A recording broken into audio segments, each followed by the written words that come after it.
migrants take flight. He is a coward. Sent to Massachusetts by Florida's governor. Now he's speaking out. To be sanctuary jurisdictions. Our DC bureau checking in with Congressional Hispanic Caucus. People like us are in leadership positions. As Hispanic Heritage Month kicks off. You gotta be back on your A game, and everything's a little more of a challenge. And speaking of kickoffs, the Dolphins readying for the season's first road game. These stories and more coming up on Newsbreak. Hello, South Florida. I'm Amanda Gray. I'm Elena Key, and today is Friday, September 16th, 2022. Live from the South Florida Media Network's Biscayne-based studios in North Miami, this is SFMN Newsbreak. A war of words this morning between lawmakers in Massachusetts and Florida and Governor DeSantis. The Venezuelan community in the U.S. has been speaking out after DeSantis flew about 50 migrants to Massachusetts. And they did it on very short notice. To ship up 50 immigrants here, families, children as young as 4, and use them as political pawns just so he could get on Tucker Carlson and beat his chest about how he's tough on immigration. He is a coward. To be sanctuary jurisdictions, saying how bad it was to have a secure border. The minute even a small fraction of what those border towns deal with every day is brought to their front door, they all of a sudden go berserk, and they're so upset that this is happening. Other sanctuary states like Rhode Island are preparing for the unpredictable circumstances, devising a plan for incoming migrants. A meeting in our nation's capital this week for a new generation of Hispanic leaders. Reporter Lida Delgado from our DC bureau is in Washington this morning. We are here at one of the largest gatherings in the country of Latino leaders and activists. This year's CHCI's conference theme, Rooted in Strength, Achieving Our Dreams, is focusing on empowering the next generation of Latino leaders. Vice President Kamala Harris delivered opening remarks by emphasizing how the Biden administration plans to address some of the most pressing issues facing the Latino community ahead of midterm elections and urged everyone to vote in November. Latinos are the second largest group of voters in the country, and 1 million each year become eligible to cast ballots. Every 30 seconds, a young Latino or Latina turns 18. Ahead of the midterm elections, it's important to have civic engagement and just to be connected here to folks that are in government relations and public policy, and also to educate ourselves about the issues. We need to know what issues are, especially as Latino voters, because we need to elect people that represent us. More than 24 sessions focus on a wide variety of issues, including jobs, the economy, healthcare disparities, and media representation. Conference goers said they felt inspired to strengthen their leadership skills to tackle these matters. A lot of times people don't know that people like us are in leadership positions and have the power to create real change. So by amplifying voices, we're able to really show of the progress we're able to make when we have Latinos in positions of power. As we move towards a future where Latinos will account for nearly 30% of the population by 2050, conference goers have said that discussions held this week have uplifted them to play a crucial role for change in the upcoming midterm elections. My name is Lydia Delgado in Washington, D.C. for the South Florida Media Network. A shocking blow to the DOJ as a federal judge denies them access to certain classified documents from Mar-a-Lago. In a ruling that shocked both parties, Judge Aileen Cannon announced yesterday that a special master will be appointed to filter privileged documents from the former president's home. Judge Cannon also said she doesn't buy into the DOJ's claims of a national security risk and is prioritizing Trump's claim of attorney-client and executive privilege. The Justice Department says it will appeal the ruling. Even as the gas prices level off, the prices for food are still rising. The network's Samuel Rodriguez Garcia takes a look at what's more expensive.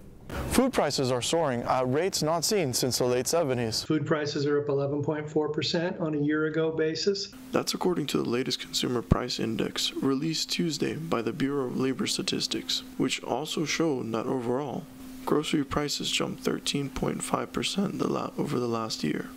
The data highlighting what Americans are already seeing at the supermarket. Most food items are more expensive than a year ago, including the bare essential. Egg prices are up nearly 40%. Flour got more than 23% more expensive. Milk rose 17%, and the price of bread jumped more than 16%. Their own personal finances which largely can be translated into personal disposable income. Well, that's falling in real terms. There's also sticker shock at the meat and poultry counter. Chicken prices are up nearly 17%. Meat and pork are both up nearly 7%. Fruit and veggies weren't spared.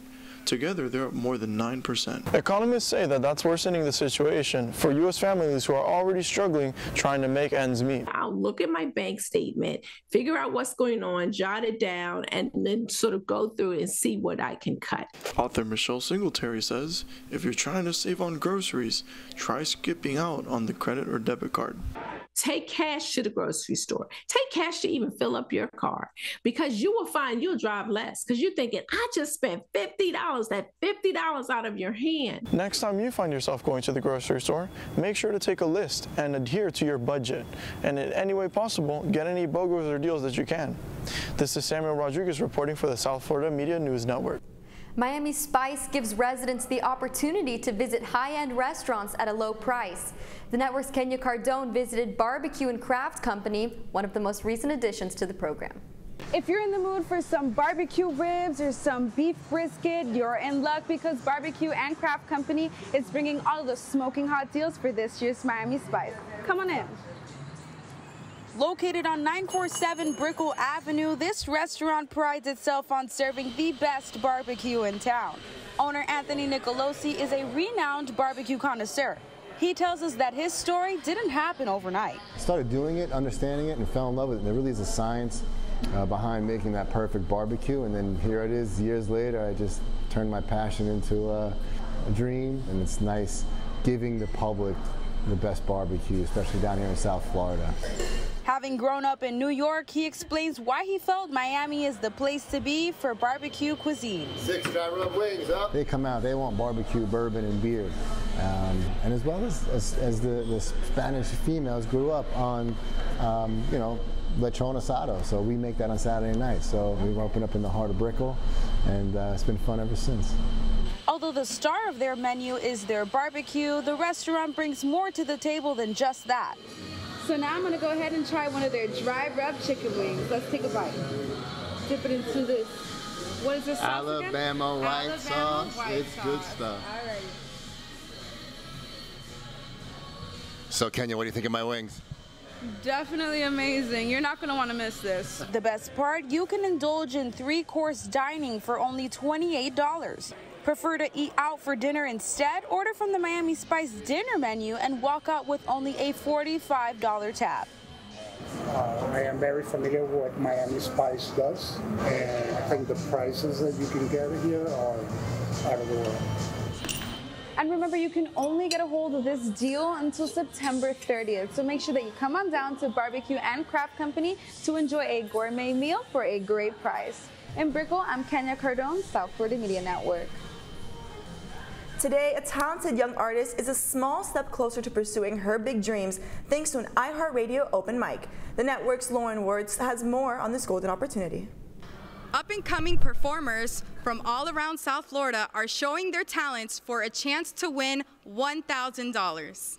$1,000 is going to go a long way for a teenager. If I'm a teenager with $1,000, I'm invested in myself, and I hope that these talented teens do the same thing. Scholarship Plug loves to, fund different programs, to encourage students to do whatever they want to do.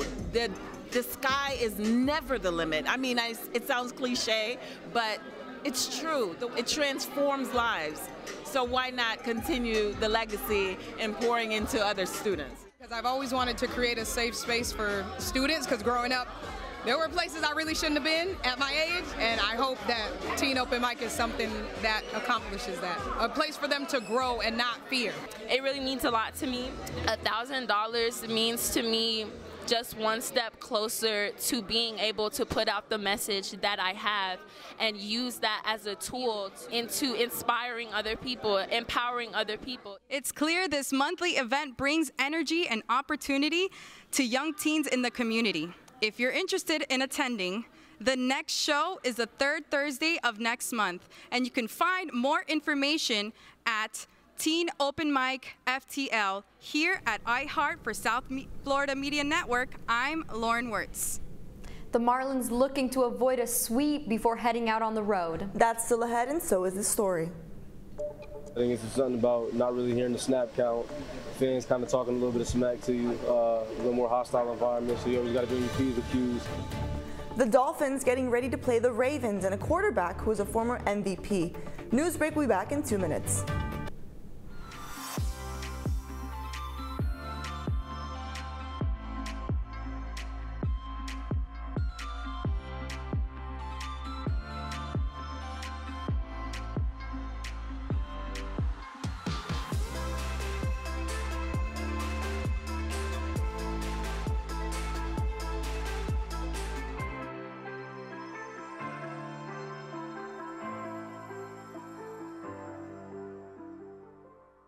Jordan knows he shouldn't eat this entire bowl of nachos, but tonight he's earned that right, because a few hours ago in the middle of happy hour, he recognized a sign, not from the gods or a bolt of lightning, but from a double heart, a kissy face, and a fourth ha in ha ha ha. That's when Jordan knew he was buzzed. So when it was time to go, he got a ride home instead of driving. Be a legend like Jordan. Recognize your buzzed warning signs and get a ride home. Buzz driving is drunk driving. My mother was always very familiar with her neighborhood, but one day she stopped at the stop sign for much longer than usual, and she didn't know whether she should go forward or turn, and she wasn't even really sure where she was at. It was very unsettling for her.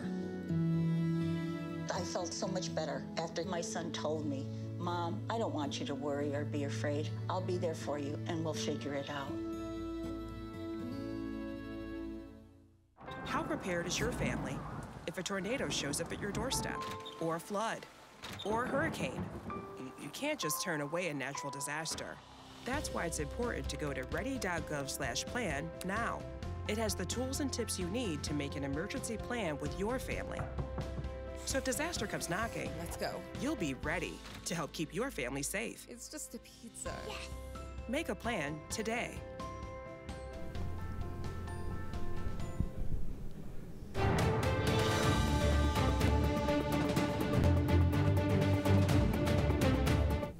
Hitting the road, the Miami Dolphins are gearing up for their next game. It's the first road game of the season for the team. The network's Anya Joseph has more on what the Fins are dealing with. Kickoff on Sunday. Week 1 of the NFL season is in the books, and to kick off, the Miami Dolphins are 1-0 with a win against the New England Pats. Now going into Week 2, the Fins are going to play the Baltimore Ravens. Will Tua be able to keep a solid performance against the Ravens and their star quarterback, Lamar Jackson? A stunning performance from Ravens quarterback former MVP Lamar Jackson in Week 1 against the New York Jets, getting 3 sacks out of Jets quarterback Joe Flacco, 1 interception, and even a forced fumble. Coming off the Patriots game, the Miami Dolphins got a force to be reckoned with this weekend. But the Fins are well aware they've got to stay on their P's and Q's on Sunday. I think it's just something about not really hearing the snap count. Fans kind of talking a little bit of smack to you, a little more hostile environment, so you always got to be on your P's and Q's. So it's something I look forward to. You just got to be back on your A game, and everything's a little more of a challenge. With 3 Dolphins tackles dealing with injuries following Week 1, left tackle Teron Armstead, right tackle Austin Jackson, and offensive tackle Greg Little, the Fins will need to keep up on D, and defensive players like Jerome Baker are up for the challenge. I mean, we're excited. I say that. We're definitely excited. Anytime you go up against a guy that gives you a big challenge on defense, any defensive guy, the guy's going to get happy and hungry and ready to prove themselves. So that's the main thing. We're ready to prove ourselves against essentially a superstar in this league, and it's going to be a fun one Sunday. Let's see if the Fins can keep up the win streak. Both teams square off on Sunday at 1 p.m. That's football. I'm Anya Joseph, South Florida Media Network. Third time's a charm. The Miami Marlins were able to finally beat the Philadelphia Phillies for their last game of the series. Everything just seemed to be going great for the Marlins this game. Brian De La Cruz hit a 3-run homer to extend the lead in the 4th inning that cemented the game for the Marlins. The final score was Phillies 3, Marlins 5. The Marlins hit the road to play the Nationals in Washington today at 7:05. That's all the time we have for Newsbreak. I'm Elena Key. I'm Amanda Gray. Get more news anytime at sfmn.fiu.edu.